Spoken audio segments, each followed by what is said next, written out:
Hello everyone and welcome. Wonderful that you're here today with me on Storytime 365. My name is Barbara, and if this is your first time, I'm delighted that you've decided to join. With Family Day coming up, today I have a great story called The Worm Family Has Its Picture Taken. I wonder, what are your favorite things to do to create lasting memories with your family? Today's book has been written by Jennifer Frank with illustrations by Caldecott honoree David Ezra Stein.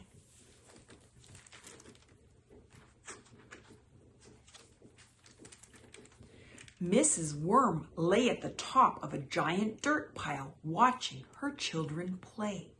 They were wriggling their bodies into all kinds of delightful shapes.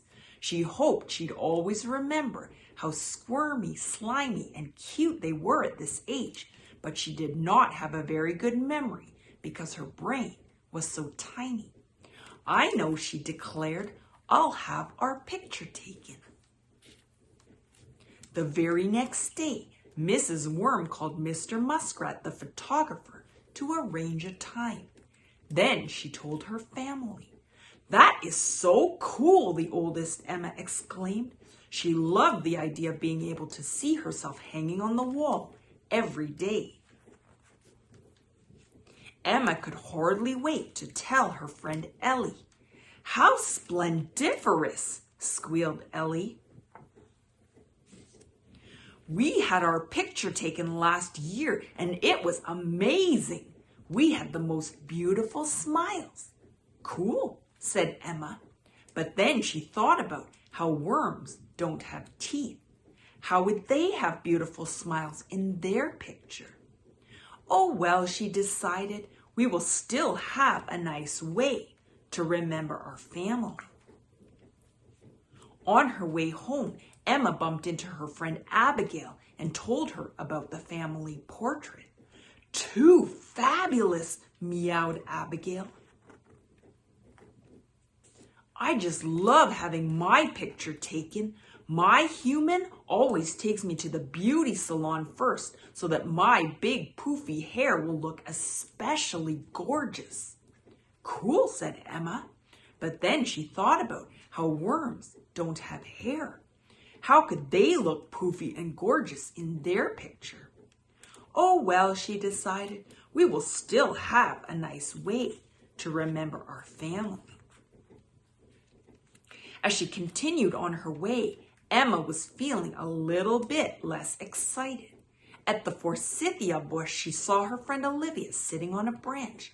Emma told her about the portrait. "Oh, wow-wee!" squeaked Olivia and flitted high above Emma's head. "My family took one of those just last week, and all our colors made it look like a rainbow." "Cool," said Emma sadly as Olivia fluttered away on the breeze. She was already thinking about how worms are just one color. Her family was beautiful, she knew they were, but there would be no bright colors in their picture. "Oh well," she decided, "we will still have a nice way to remember our family." But the rest of the trip home, Emma couldn't help feeling much less excited. As Emma fell asleep that night, she thought about what her friends had said. How was her family going to make their portrait special? When she woke up, she had an idea. The day of the photo shoot arrived, and Emma had a surprise for everyone. "Pretty!" her little sister squealed excitedly. Mr. and Mrs. Worm were less sure.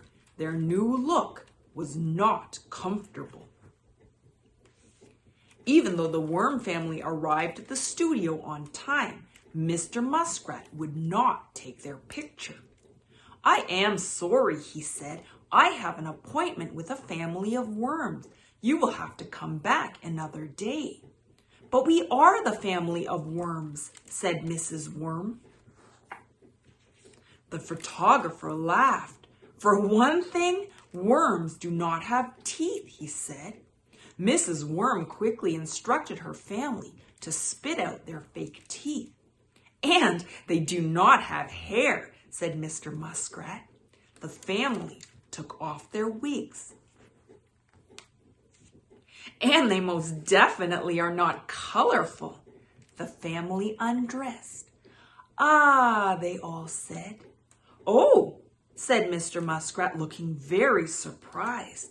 "I am terribly sorry. I didn't recognize you." Then together, the worm family wriggled and squiggled and squeezed into a delightful pose only a worm family could make. Mr. Muskrat snapped the picture. The first of their many annual portraits was taken. The next morning, Emma sat with her family, admiring the portrait now hanging in their worm hideaway. "It's perfectly perfect," she whispered, and she would have reached out and given them a great big hug if she'd had arms.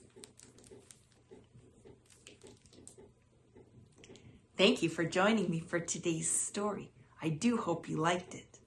Please remember to like and subscribe and hit the bell button so you receive notifications about new stories. You can also find us on Twitter, TikTok, Instagram, and Patreon. If you'd like a copy of the book featured today, please see below in the description for the link. I hope to see you all again very soon for another story, and I look forward to that time. Until then, bye!